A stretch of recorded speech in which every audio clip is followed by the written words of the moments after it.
I never thought my life would take such a dramatic turn.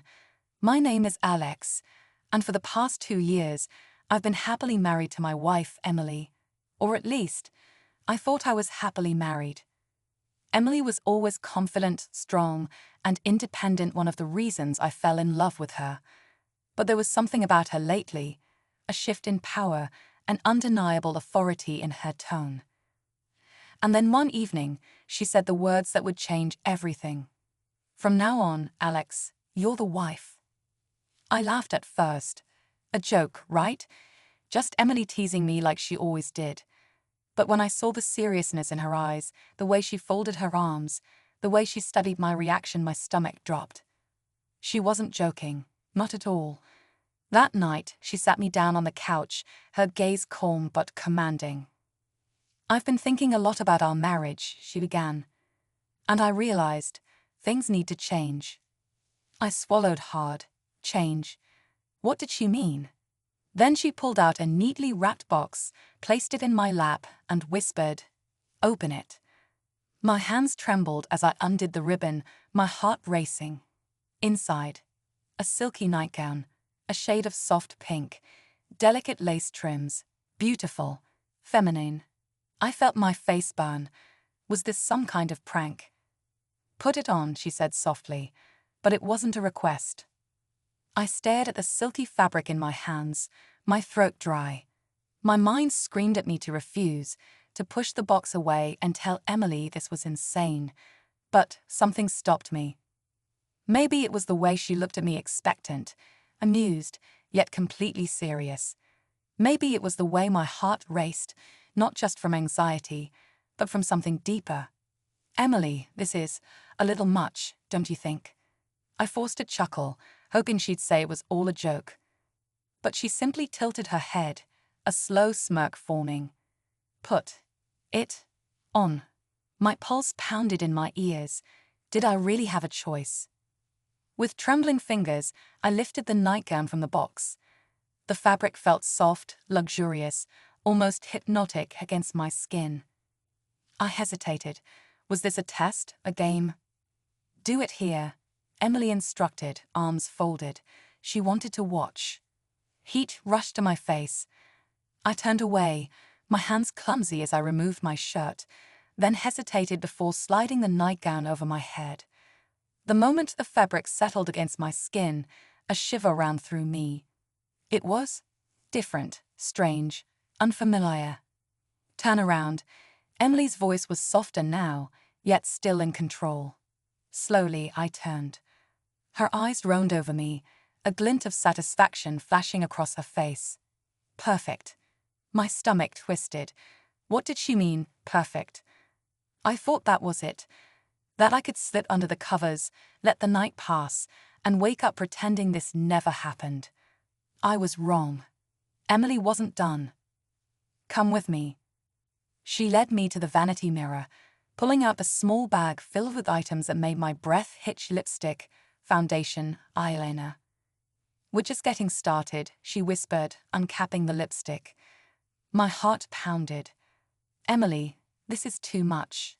She placed a gentle finger against my lips, silencing me. "No, this is just enough." And then she began. The soft swipe of lipstick over my lips, the gentle brush of powder against my cheeks. Every touch sent shivers down my spine, awakening something in me I couldn't explain. "There," Emily smiled, admiring her work. "Now, let's see the wife in action." As I sat there, still in shock, the sound of a doorbell shattered the silence. Someone was at the door. My blood turned to ice. Emily simply smirked. "Oh, I forgot to mention, we have company." I sat frozen, my reflection in the mirror no longer recognizable. My heart pounded like a drum. The doorbell rang again. "Emily, who is that?" I whispered, my voice shaky. She didn't answer. Instead, she walked toward the door with a smirk, throwing a glance over her shoulder. "Stay here. And don't you dare take anything off." I swallowed hard, panic setting in. My legs felt weak, my breath shallow. Who could it be? A friend? A neighbor?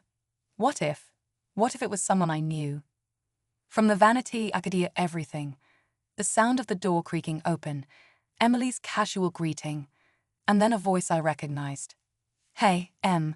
Thought I'd stop by and check on you guys." My stomach dropped. It was Jake. Jake, my best friend.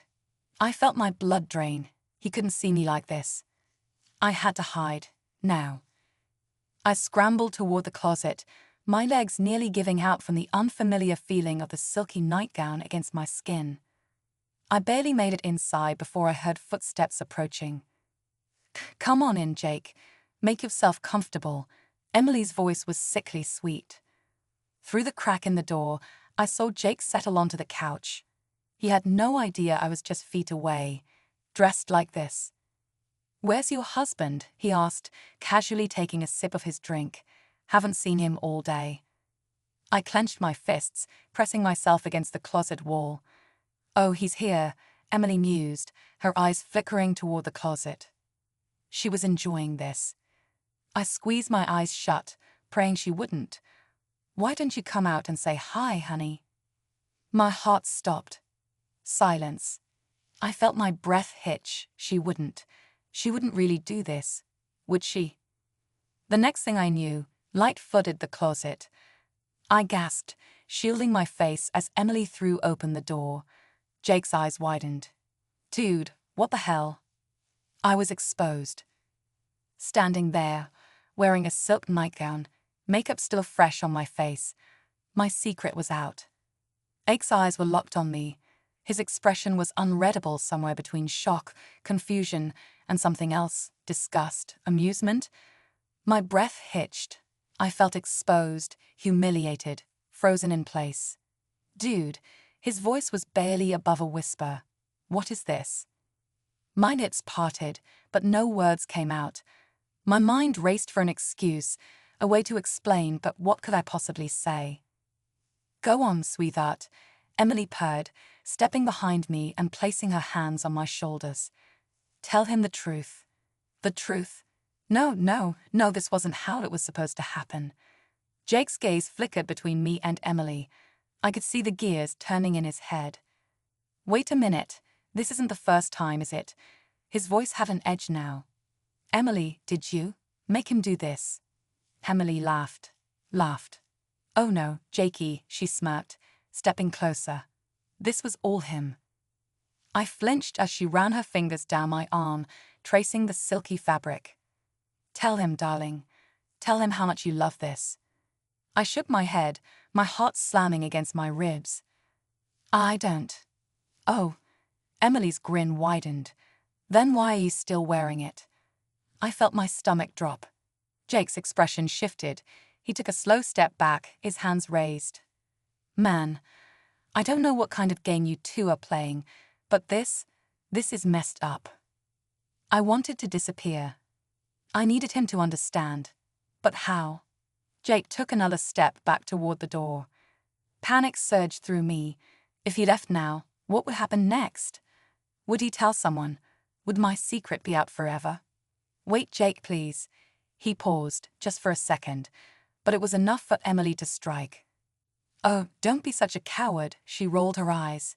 "You know you're curious." Jake stiffened. I watched in horror as Emily took my hand and led me forward. "After all, you walked in on this at the perfect time." Jake froze. My breath caught. "Perfect time for what?" Emily grinned. "Emily's plan isn't over yet, but what is she really up to? And is Jake about to get pulled into it too?" "To be continued."